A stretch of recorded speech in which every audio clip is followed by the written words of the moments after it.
Hi everyone. In previous video I had discussed about project management, how a project is going to be managed, who takes the responsibility in managing the project, what are the responsibilities of a project manager in managing the software project, and what all the activities need to be performed by a project manager in managing the software project. So in this video or in this lecture I am going to discuss about how a project is going to be estimated. Software estimation, one of the most important question for 10 marks from unit 1. From unit 1, most important question, 10 marks question, software estimation. Right. So let's discuss about how a project is going to be estimated.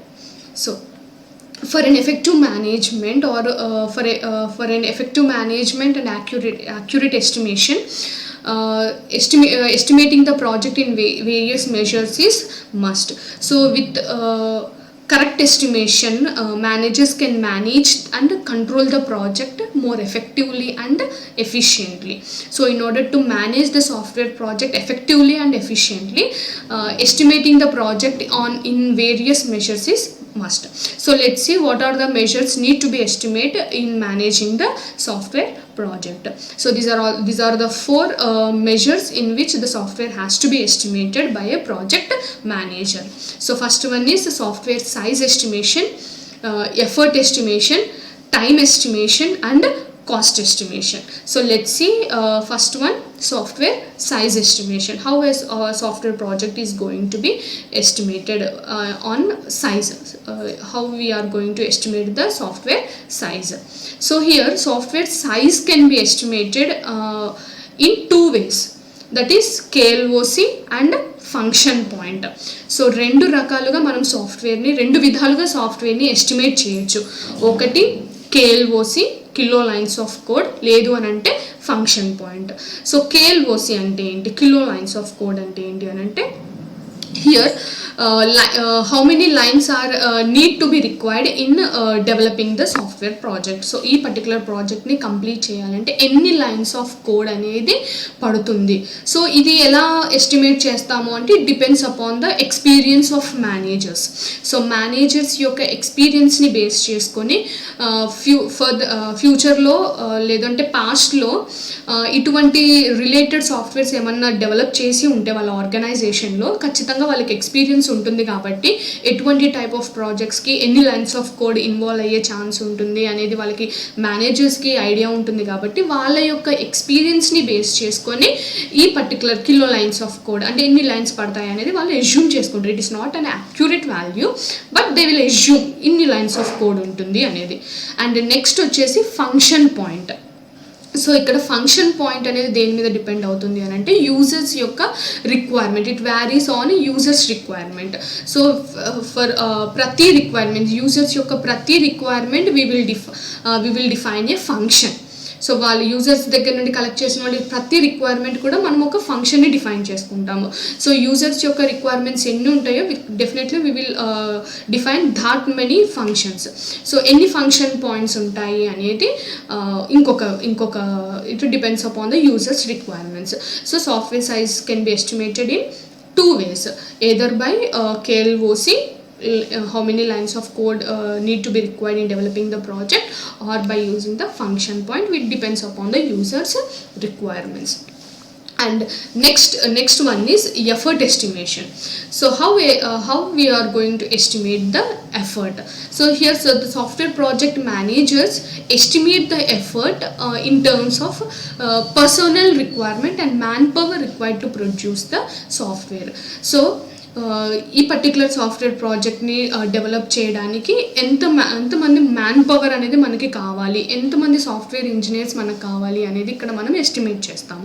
ఇక్కడ ఇంకొకటి గుర్తుపెట్టుకోవాల్సిన విషయం ఏంటి అని అంటే, in order to estimate the effort, first we need to estimate the size. Without estimating the size we cannot estimate the effort. So first we need to estimate the size, then only we will go for the effort estimation, right? So ఇక్కడ size అంటే ఇన్ని lines of code are ఇన్ని functions define చేయడానికి మనకి ఎంత man power కావాలి అనేది define చేసుకుంటాం. Without estimating the size we cannot estimate the effort. So and standard formula. So in order to estimate the effort, we are going to use some standard formulas ని use చేసుకొని మనము effort అనేది estimate చేస్తాం, ఎంతమంది man power కావాలి అనేది estimate చేస్తాం.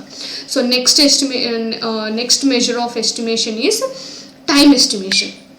So after estimating the software size and after estimating the effort, then only we will go for the time. So ఇన్ని లైన్స్ ఆఫ్ కోడ్కి ఎంతమంది మ్యాన్ పవర్ కావాలని ఎస్టిమేట్ చేశాక ఇన్ని లైన్స్ ఆఫ్ కోడ్ ఇంతమంది man పవర్తో మనం ఎంత టైంలో కంప్లీట్ చేసుకోగలము అనేది ఎస్టిమేట్ చేయాలి ఇక్కడ. ఓకేనా, that is nothing but time estimation. So ఇక్కడ ఏం చేస్తాము అనంటే software tasks are divided into smaller tasks, activities or events.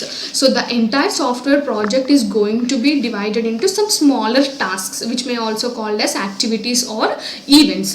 So ikkada entire task ni manam smaller task ga divide చేసుకున్నాక ప్రతి టాస్క్ మనం ఎన్ని డేస్లో కంప్లీట్ చేసుకోగలము.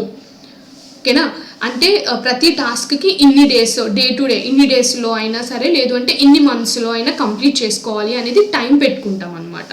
సో ఇక్కడ ప్రతి టాస్క్ ప్రతి స్మాల్ టాస్క్, మొత్తం టాస్క్ మన సాఫ్ట్వేర్ మనకు ఒక టాస్క్ వచ్చిందంటే టాస్క్ని స్మాల్ టాస్క్స్గా కంప్లీట్ చేసుకుంటాం ఫస్ట్.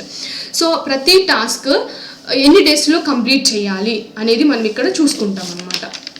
ఓకేనా, సో ఇక్కడ ఏంటి అని అంటే the sum of time required to complete all tasks in hours or days, అవర్స్లో కానీ డేస్లో కానీ అండ్ మంత్స్లో కానీ is nothing but the total time required to complete the project. So smaller tasks divide చేసుకుంటాం కాబట్టి ప్రతి టాస్క్కి ఎంత టైం పడుతుంది. సపోజ్ 5 టాస్క్స్గా డివైడ్ చేసుకున్నాం అనుకోండి, ప్రతి టాస్క్ 5 డేస్లో కంప్లీట్ చేసుకోవాలని అనుకున్నాం అనుకోండి.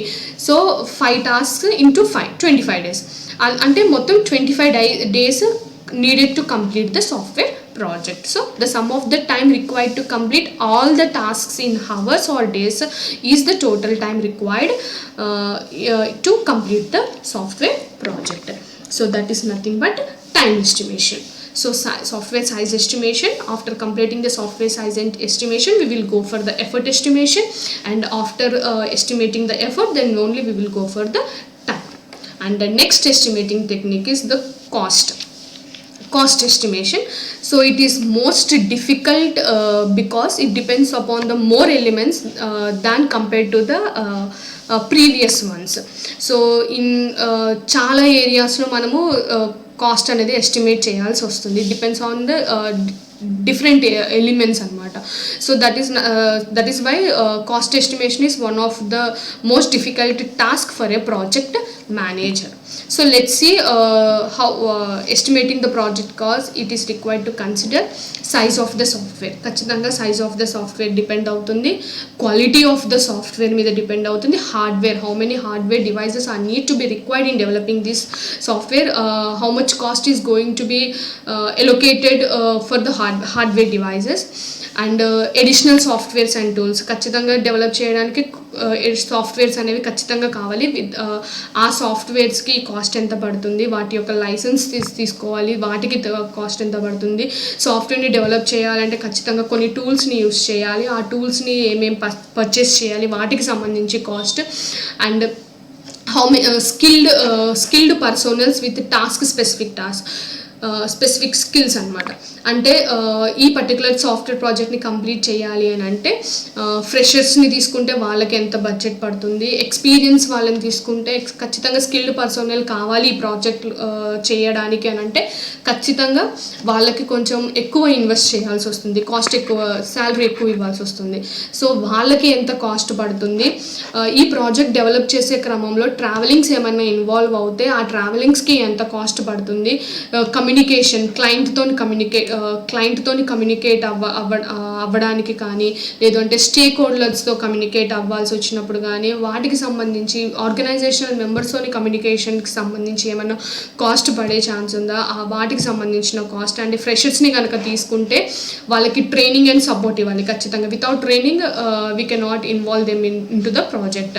వాళ్ళకి సంబంధించి ట్రైనింగ్ ఇవ్వాలి అంటే ఖచ్చితంగా ట్రైనర్స్ని తీసుకొని రావాలి, ట్రైనర్స్కి ఎంత కాస్ట్ పడుతుంది, ఇన్ని రకాలుగా మనము కాస్ట్ని ఎస్టిమేట్ చేయాలి. కాబట్టి ఇన్ని కన్సిడర్ చేస్తూ మనం కాస్ట్ బడ్జెట్ ఫిక్స్ చేసుకోవాలి కాబట్టి so the cost is most important and difficult task for a project manager.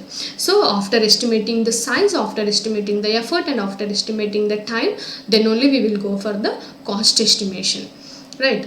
So software size estimation once again మళ్ళీ వద్దాము. సాఫ్ట్వేర్ సైజ్ ఎస్టిమేషన్ అంటే రెండు రకాలుగా ఎస్టిమేట్ చేయొచ్చు, either by using the KLOC or either by using the function point.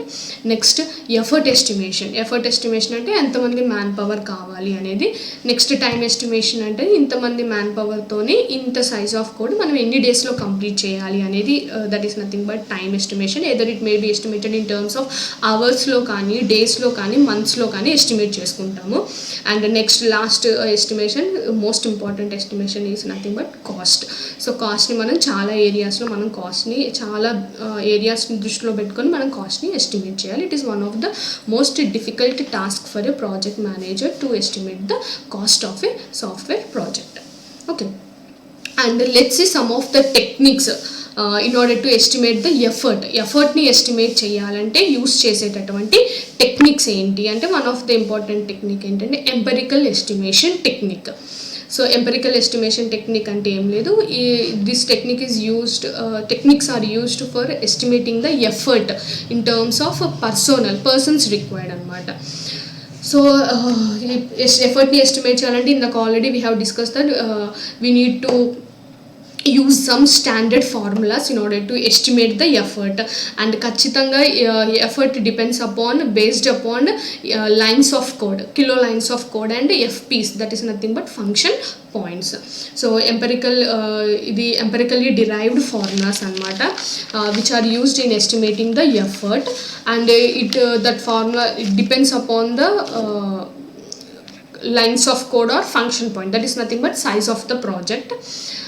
And this is the one of the standard formula in estimating the effort, E equal to A plus B into S to the power of C, where A, B and C values are empirically derived constants, that constant values and which depends upon the size and LOC and functional points, and E is the effort to be estimated in terms of personnel per month అనమాట. And S is nothing but size of the project to be developed. Already మనం సైజ్ని find out చేసి ఉంటాం కాబట్టి so S is nothing but size of the project need to be developed. So ఇలాగ మనము ఎఫర్ట్ని estimate చేస్తాం. So this is one of the standard formula in estimating the effort.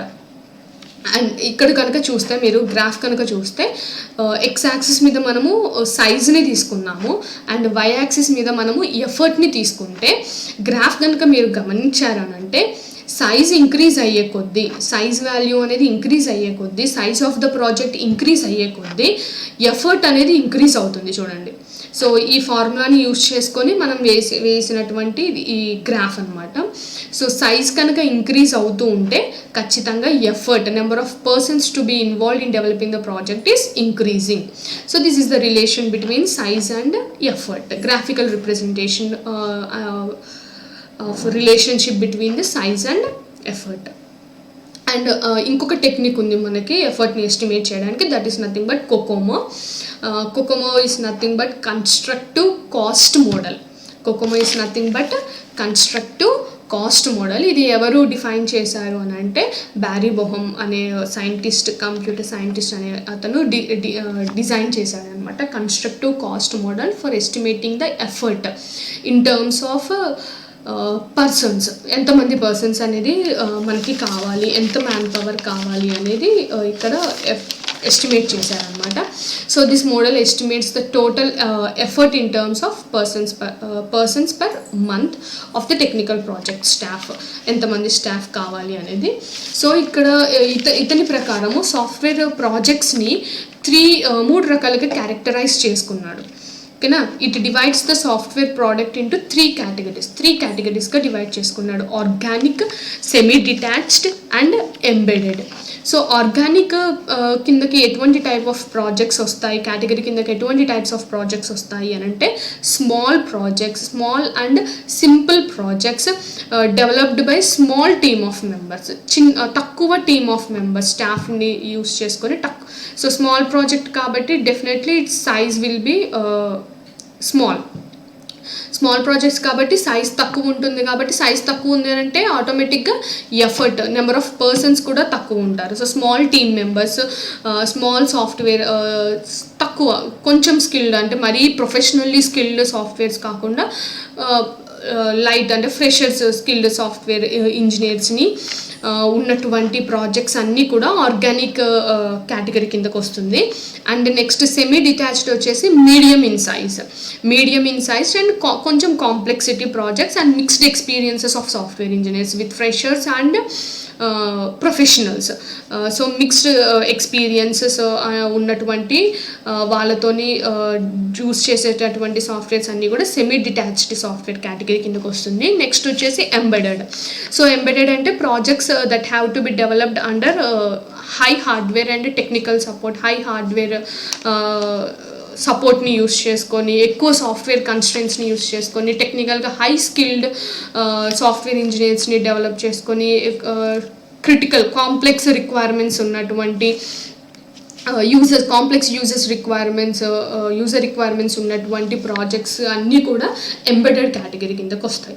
So constructive model, this is one of the model in for estimating the effort. These are the 3 categories: organic, semi detached and embedded.